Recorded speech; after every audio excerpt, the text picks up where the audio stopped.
Assalamualaikum warahmatullahi wabarakatuh. Ketemu lagi di jam bimbingan konseling kelas 8. Pada kesempatan siang hari ini Bapak akan menyampaikan tentang bagaimana memanfaatkan waktu luang di saat COVID atau di era new normal kali ini. Yang pertama, memanfaatkan waktu luang. Ya, kalian sudah tahu apa itu memanfaatkan waktu luang. Ini Pak Dwi akan menjelaskan lagi agar kalian lebih paham. Ya, memanfaatkan waktu luang pengertiannya adalah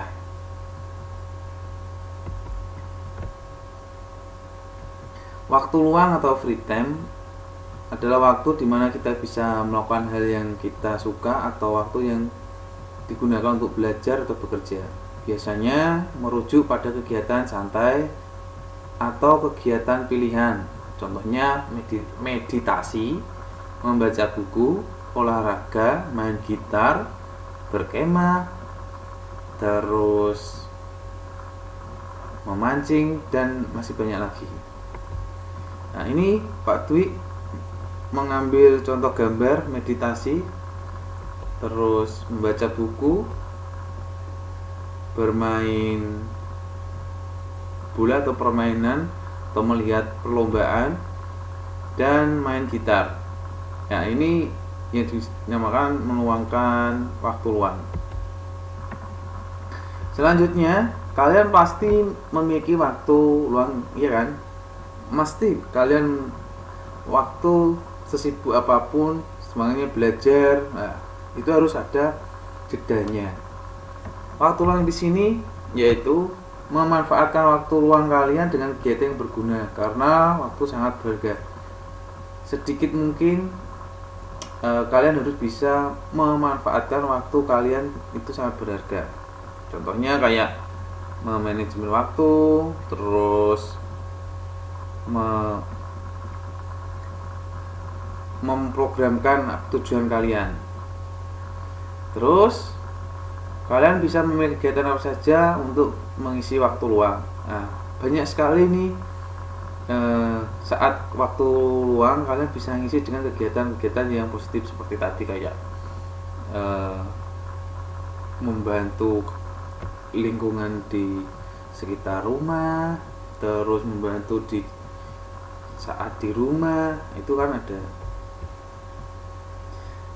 Selanjutnya, beberapa kegiatan yang bisa dilakukan selama waktu luang untuk kesehatan kita, antara lain gerakan badan. Gerakan badan di sini berguna untuk kesegaran jasmani dan rohani.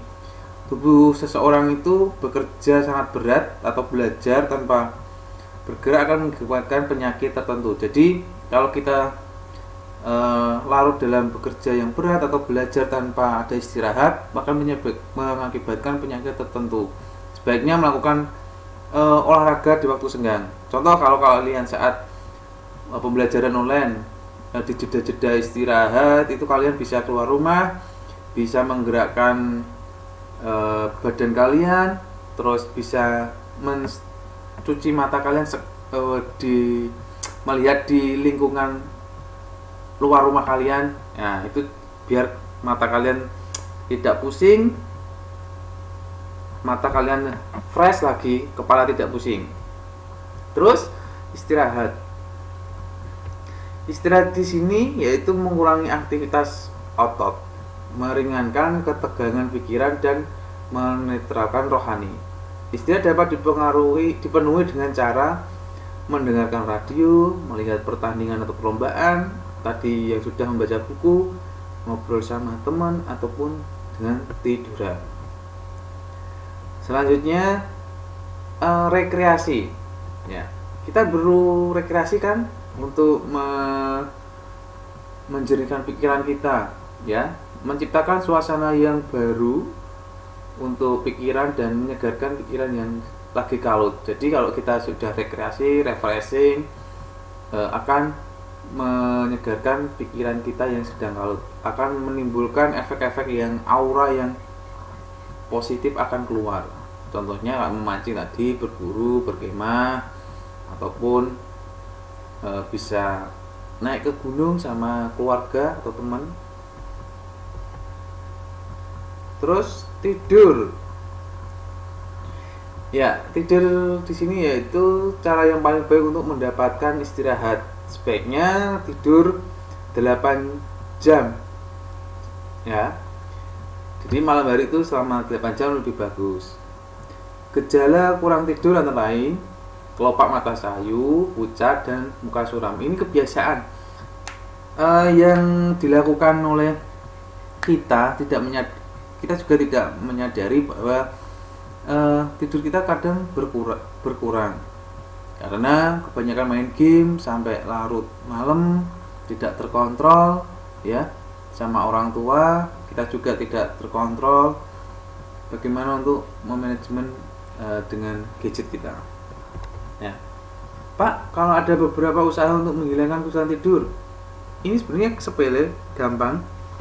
Yang pertama itu kalau tidur di kamar dengan suasana tidak sesak atau barang-barang terlalu penuh, disingkirkan terlebih dahulu ya. Jadi usahakan kamar itu jangan ada banyak barang, sedikit saja ya. Kalau penuh ya dikeluarin, kalau nggak terpakai dimasukkan ke gudang. Itu ya. Ya itu tadi ya, barangnya penuh dimasukkan ke gudang, tidak perlu. Terus keadaan kamar bersih dan rapi ini menunjukkan yang punya kamar tersebut.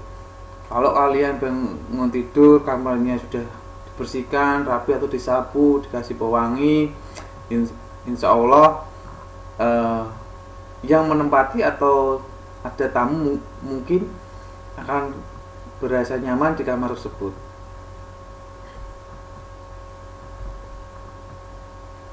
Selanjutnya jenis kegiatan ini ada banyak tadi, kayak meditasi tadi, terus permainan bola, membaca buku, mancing ya, terus main gitar. Masih banyak jenis kegiatan yang lain untuk memanfaatkan waktu luang. Terus manfaat waktu luang itu apa aja sih? Ya, yang pertama dapat meningkatkan kesegaran mental dan emosional. Jadi emosinya tidak terganggu, stabil ya. Terus membuat kita mengenali kemampuan diri kita sendiri.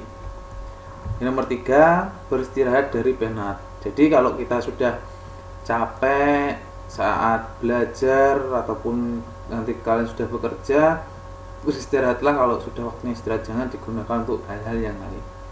4, sebagai sarana belajar pengembangan kemampuan. Kamu bisa mengukur metode apa saja yang digunakan nanti mengulangi atau sarana atau metode yang digunakan dalam pembelajaran selanjutnya. Ini sangat penting ya. Bahaya waktu luang: mencoba hal-hal yang baru jadi tidak berguna ya.